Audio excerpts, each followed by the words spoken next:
Hi everyone, it's Stephanie here and welcome back to another video.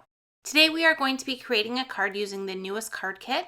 This card kit is called Snow Globe Greetings and it comes with all of the stuff that I have here on screen.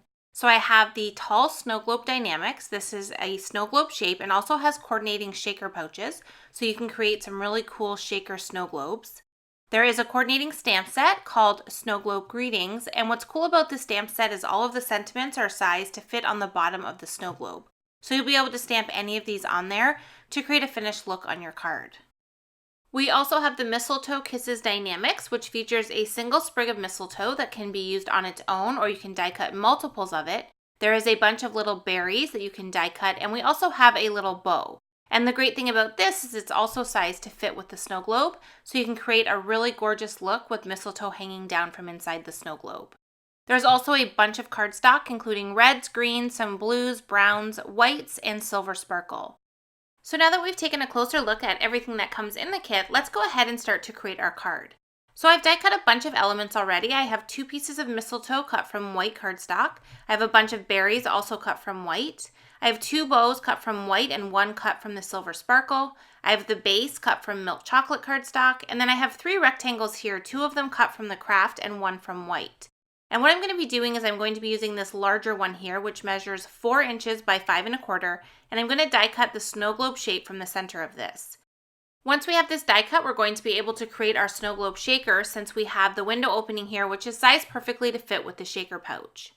Before we start to assemble the actual snow globe part, I need to work on the background panel that we're going to use to close the snow globe when we have all of the filler inside of it. So I had the 2 pieces of cardstock cut. I had a craft and a white. I wasn't sure what I wanted to use on the inside of the snow globe, but I decided to go with the craft, and I want to kind of tone it down a little bit so it looks like there's snow in the background. So I used some Sweet Tooth pigment ink and just very quickly added a little bit of ink to the center of that panel, and just used the window panel as kind of a guide to make sure I had it in the center.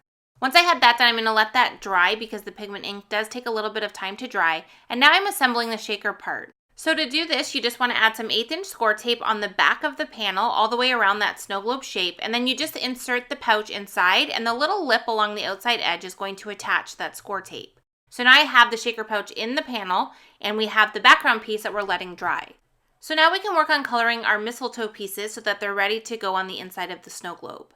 To speed up this part, if you want to do it a little bit quicker, you can absolutely cut out all of these pieces from colored cardstock. You don't need to cut them from white and color them in. I just prefer this because I love the look it gives them. It gives them so much dimension and really makes it look realistic. You can see there once I have it fully colored, we were able to get the darker areas as well as the lighter areas, and I really love that. For the little berries, I just lay them out onto my scratch paper and take my marker and just kind of roll it over top since they are pretty small, and then that's going to add color to each of those. I used a light and dark shade of red to add a little bit of contrast when we add those berries to our finished mistletoe. Before I adhere the mistletoe to the back panel of the card, I want to add it to that second piece of mistletoe that we die cut from the white cardstock. I'm not adding any color to that second piece, I'm just adhering the green directly on top, and I'm kind of offsetting it so we can see a little bit of that white over towards the left-hand side. And you'll be able to see here when we add it to the craft how much that makes the green really pop off of the background. I love the addition of that white in behind there. It was really quick and easy to do, and it adds so much detail and dimension to the finished mistletoe. So I adhered it to the background with some liquid adhesive and trimmed off the very top part so that we don't have any kind of weird bump in the top of the card when we put it together. And now I'm using my tweezers and a glue pen and I'm adding all of the little berries onto the mistletoe. I wasn't shy with them, I added quite a bit on there. I really love the pop of red against the green. And now for the bow here, I'm just taking the 2 white bows and layering them on top of one another, and then adding the silver sparkle on top to give this a little bit of dimension and then adhering it directly onto the top area of the mistletoe. Now we can go ahead and stamp out our sentiment. So I've stamped it onto the die cut bottom of the snow globe. I am stamping it with Versamark ink, which is a clear sticky ink, and then I'm heat embossing it with white embossing powder. I thought the Merry Kissmas sentiment was super cute and went really nicely with the card design since we are featuring mistletoe in the center of the snow globe. Now here's the part that I decided I wanted it to look like it was kind of snowing in the snow globe since typically that's what happens when you shake them. And I am going to put a little bit of filler in here, but I wanted a lot of the detail to be in the background. So I'm just going to add a bunch of dot detail to the whole background area using my white gel pen. And I'm also going to add some detail to the actual mistletoe. I drew some lines on the leaves as well as the little berries, and also made sure to dot those as well so that it looked like the snow was falling on everything on the inside of the snow globe. And you can kind of see the dramatic effect that this created. Not only do we have the white in the background from the pigment ink, but we also have the really bold dots, which makes it look like snow is falling.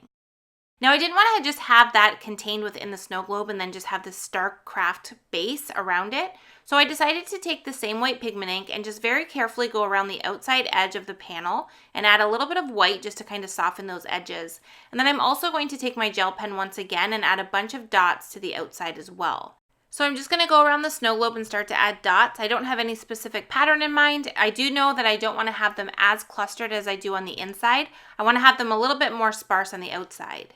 I did add a bunch directly under the snow globe, forgetting that we were going to be putting the base there, so you don't need to add any of the dots there. Once I was happy with how many dots I had on the outside, I used some foam adhesive and added the bottom of the snow globe directly to the card front. And I love it already. I just think it brings the whole card together, just having that base attached to the front of the snow globe. Once we have the base on there, we can go ahead and add the rest of the adhesive that we need to close the shaker material inside the snow globe. So I added the same 1/8" score tape around the snow globe edges as well as around the edges of the panel. And I'm going to take some of this diamond dust. This is something I have. I think this was part of a card kit last year actually. You can use something like this as filler, or you could also use sequins or glitter. That would work really great as well.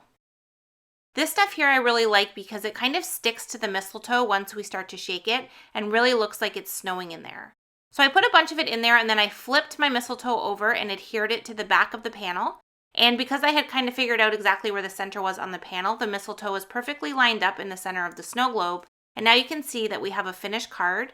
We have all of that beautiful snow detail with the pen dots that we added. And then we have that little bit of extra with that snow that we've added inside. To finish off the card, I'm adding the finished panel to a wild cherry card base just to kind of emphasize the berries on the inside of the snow globe. And then that is going to complete our card. I decided not to add any additional embellishments to this card. I think the snow globe stands beautifully on its own. I absolutely love this card. It looks so elegant. I love the snow detail with the dots that we've added as well as that little bit of shaker snow that we've added to the inside. I love the dimension that we achieve with the pouch as well as the dimension on the inside that we created by layering the bows and putting the berries onto the mistletoe. And I love that the pouch almost makes it look like a glass dome sitting on top of that base. It is a stunning card and this kit has so many possibilities. I cannot wait to see what you guys create with it. This would also be a really great card to mass produce for the holidays. You could just do all of the elements in assembly line style and then put all of the cards together at once. As always, I appreciate you being here for another video and I hope to see you again soon. Thanks so much for watching.